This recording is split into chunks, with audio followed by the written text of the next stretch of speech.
Agora, só acreditar não funciona. Só acreditar não funciona. Aí tem vários outros fatores, tem a questão técnica, né?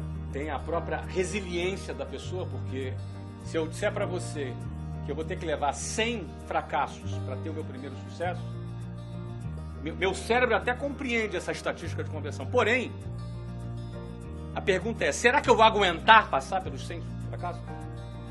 Será que eu vou aguentar a vergonha de cada fracasso? Será que eu vou aguentar a crítica daqueles que me acham bobalhão por acreditar que eu posso chegar lá? Será que eu vou suportar passar esse tempo sem colher frutos quando eu já poderia ter um emprego público, já tá ganhando algum dinheiro? Será que eu vou aguentar o desprezo da família pelas minhas escolhas? A crítica dos meus amigos? Andar de carona no carro do amigo que já tem um carro e eu não tenho ainda, porque eu estou ali perseverando, estou levando não na cabeça, estou fracassando ainda. Será que eu vou conseguir sobreviver a esse período de provação até chegar lá? Porque todo mundo enxerga a hora que o cara chega. Ninguém enxerga as quedas dele. Ninguém enxerga os nãos que ele levou. Ninguém enxerga as dificuldades que ele passou. Ele só enxerga o quê? Pô, aquele lá é o cara. Aquilo que eu falei, não é o cara. Quando você pega seu carro e quer sair do ponto A para o ponto B, você precisa se deslocar até lá. Esse movimento é resultado de uma energia que se chama energia cinética, energia do movimento, que é produzida por uma outra energia, que é a energia mecânica, que por sua vez é resultado da energia produzida da combustão do combustível que você coloca no seu carro. Ou seja, o teu combustível é que inicia todo esse processo de produção de energia e que possibilita você se movimentar do ponto A para o ponto B. Na nossa vida é assim também. Nós temos alguns combustíveis, aquilo que nos faz acordar de manhã, aquilo que nos faz sair de casa às vezes 5, 6 horas da manhã, pegar um ônibus lotado.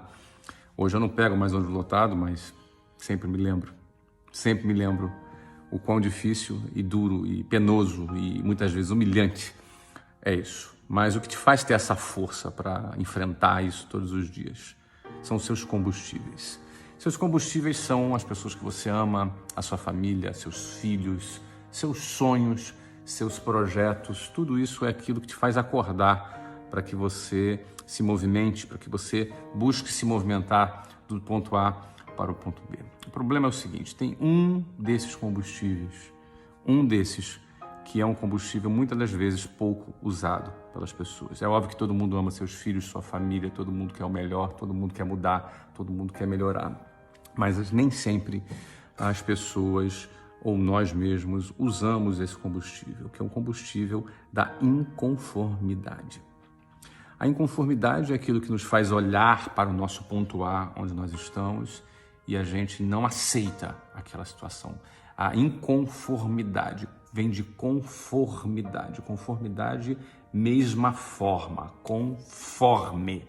Ou seja, é quando nós nos conformamos com algo, quando nós ganhamos a forma desse algo. É quando você olha para a tua realidade, você não gosta dela, você gostaria de mudar essa realidade, porém, você já se conformou com ela. Você já negociou com aquela realidade, você começou a aceitar aquela realidade. Você, aliás, pior, em alguns casos você começou até a se apegar àquela realidade. E aí você fica naquela realidade A, que é o ponto A, sonhando ir para o ponto B, mas apegado ao ponto A, você nunca conseguirá ir para o ponto B. E eu diria para você o seguinte, para você ser aquela pessoa que você sempre quis ser, primeiro, você tem que romper com aquela pessoa que você sempre foi. Para você habitar naquele mundo que você deseja habitar, primeiro, você tem que romper com aquele mundo que você está. Em outras palavras, não existe mudança se não houver ruptura. Se não houver ruptura, você não vai sair do ponto A para o ponto B. Muitos desses combustíveis que são legítimos, que nós temos, às vezes somados, não são suficientes para produzir a energia necessária para você criar um movimento, para você se deslocar do ponto A para o ponto B. A inconformidade é uma energia poderosa.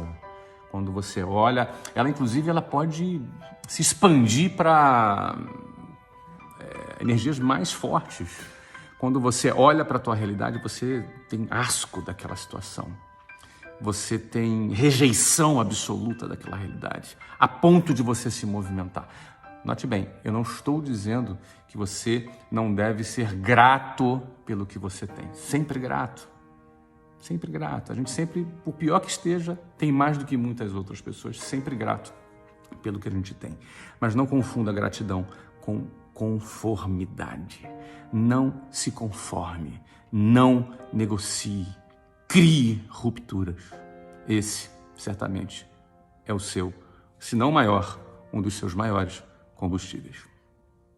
Todas as vezes que nós ouvimos falar sobre o assunto distribuição de renda, nós logo associamos a algum programa social ou algum discurso político. Então, antes de eu continuar, eu quero deixar uma coisa bem clara. Eu não tenho nenhuma relação com nenhum partido político, não tenho a menor intenção de me candidatar a um cargo político, nem muito menos apoiar nenhum candidato aqui usando esse canal. É bem verdade que o projeto Geração de Valor, ele é um projeto social. Um projeto que tem como objetivo compartilhar conteúdo, compartilhar conhecimento através das mídias sociais, como o YouTube, como você está assistindo aqui, mas além do YouTube nós temos também o Twitter e também o Facebook. Mas a grande pergunta que fica no ar é o que empreendedorismo tem a ver com distribuição de renda? Nós temos acompanhado nos noticiários, nos últimos anos principalmente, o grande sucesso que o Brasil tem feito, principalmente no exterior. Nós nos tornamos a 7ª economia no mundo. Estamos, inclusive, atraindo muitos investimentos internacionais aqui no nosso mercado interno. Isso porque nos últimos 10 anos, segundo uma pesquisa realizada pela Fundação Getúlio Vargas, mais de 18 milhões de pessoas saíram da extrema pobreza e mais de 39,5 milhões de pessoas ascenderam à classe C. O que isso significa? Mais de 57 milhões de pessoas que entraram numa nova onda social, que hoje já podem consumir, participar de eventos, de entretenimento, investir em cultura e educação. Ou seja, nós temos 57 milhões de novos consumidores. O que isso significa? Só para você ter ideia, isso representa mais do que a população da Noruega, da Suíça, Portugal, Espanha, Chile, Argentina e muitos outros países. Em outras palavras, todas as vezes que pessoas das classes mais baixas ascendem a novos patamares sociais, significa a entrada de novos consumidores no mercado. Em outras palavras, isso também significa mais oportunidades de negócios, principalmente para as pessoas que estão buscando empreender e realizar os seus projetos. Nós bem sabemos que a responsabilidade de desenvolver programas sociais, políticas públicas para a distribuição de renda, é uma responsabilidade direta do governo. No entanto, quando as classes mais baixas crescem, todos se beneficiam, eu considero que distribuição de renda deve ser também um objetivo comum de todas as camadas da sociedade, dos ricos, dos pobres, dos empresários, das empresas, enfim, todas as pessoas são beneficiadas com essa ascensão social. Bom, esse vídeo tem o objetivo de dar a você 3 dicas práticas, 3 passos práticos de como você pode colaborar com a distribuição de renda do país. A primeira delas, compartilhando conhecimento. Bom, o teu conhecimento é resultado do seu estudo, é um patrimônio que você recebeu. Se você divide o seu conhecimento com alguém, é uma forma de você compartilhar aquilo que você tem com aquelas pessoas que não têm. Muitas pessoas, até das classes baixas, são pessoas batalhadoras, são pessoas que trabalham bastante, mas às vezes se dedicam a projetos que não vão dar muito fruto. Muitas vezes fazem isso por falta de informação. A sua informação, a sua experiência, o seu know-how pode fazer muita diferença na vida dessas pessoas. Aliás, esse é justamente o objetivo do projeto Geração de Valor. A frase que eu costumo usar é que melhor do que dar o peixe é dar a vara de pescar e ensinar a pessoa a pescar. Ou seja, a primeira forma que você pode ter de ajudar a distribuir renda no Brasil é compartilhando conhecimento. A segunda forma que você pode ajudar a distribuir renda no Brasil é empreendendo, abrindo uma empresa, criando o seu projeto. As micro e pequenas empresas no Brasil são responsáveis pela grande maioria dos empregos do nosso país. Ou seja, todas as vezes que você resolve empreender, você está distribuindo renda, porque você está investindo num projeto, gerando emprego, gerando riqueza para o país através de impostos e também através de oportunidades para pessoas em seu negócio. A terceira e última dica sobre como você pode ajudar a distribuir renda no Brasil é através de uma prática muito simples, mas que funciona bastante. É o hábito de dar gorjeta. Ou seja, quando você dá uma gorjeta para alguém, você está não só entregando simplesmente o dinheiro para uma pessoa, isso é uma atitude de reconhecer o trabalho da pessoa. Por exemplo, você vai num restaurante e você paga 10% de serviço. Nos Estados Unidos, por exemplo, é entre 15% e 20% essa mesma taxa de serviço. Agora, para pensar comigo. Se um frentista de um posto de gasolina, depois de um dia inteiro de trabalho, ele atendeu mais de 200 clientes, se ele recebeu 50 centavos de cada cliente como reconhecimento pelo trabalho dele, ele vai ter acumulado R$100 no final daquele dia. Ou seja, no final de um mês, esse frentista pode ter recebido quase R$3.000, muito mais do que um salário de um frentista. Agora, vamos supor que isso fosse uma realidade. O que esse frentista faria com esse dinheiro? Com certeza, ele daria mais acesso à educação para sua família, teria mais acesso à saúde, ele teria mais acesso a consumir, ou seja, esse frentista representaria um consumidor a mais no mercado. Agora imagine todos os frentistas, todos os garçons, todas as manicures, todas as pessoas que prestam serviço para você sendo reconhecido por você e por todas as pessoas. Ou seja, vamos imaginar uma onda, vamos imaginar uma cultura de dar gorjeta. Milhões e milhões e milhões de reais seriam injetados na nossa economia, que representaria novos consumidores e mais crescimento para todo mundo e mais crescimento para o nosso país. Decidi aqui compartilhar com você um tema que eu tenho certeza absoluta que é um tema do seu interesse, que é crescimento. Eu faria para você diretamente uma pergunta: você tem interesse em crescer?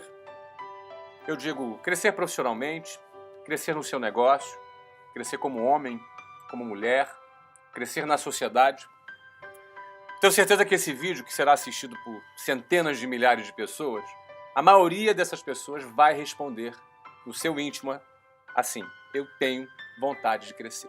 Eu quero crescer. Todo mundo tem desejo de crescer. Todo mundo tem um sonho de acontecer, de explodir e de que em algum momento a sua hora chegue. Tenho certeza absoluta, eu lido com pessoas há muitos anos, há mais de 20 anos eu trabalho gerenciando pessoas e o que eu sempre escutei de todas essas pessoas é que elas realmente têm o desejo de crescer. Eu tenho certeza que você tem o desejo de crescer. Agora, é importante saber o seguinte: crescer dói. Crescimento dói. Dói em vários sentidos. Se você for pensar do ponto de vista biológico, uma criança, quando está em processo de crescimento, é muito comum ela acordar com dores nas pernas. Por quê? Porque seus ossos estão crescendo. E crescer dói. Agora, quando a pessoa também está num processo de crescimento profissional, essa metáfora serve perfeitamente. Crescer dói também. Porque você vai deixar de fazer aquilo que você domina, que você está acostumado a fazer, para passar a assumir novos desafios. Quando você assume novos desafios, isso te gera um desconforto, te gera uma certa dor, te gera, de certa forma, você ter que lidar com rotinas, lidar com situações que você não está acostumado. Isso gera esse desconforto.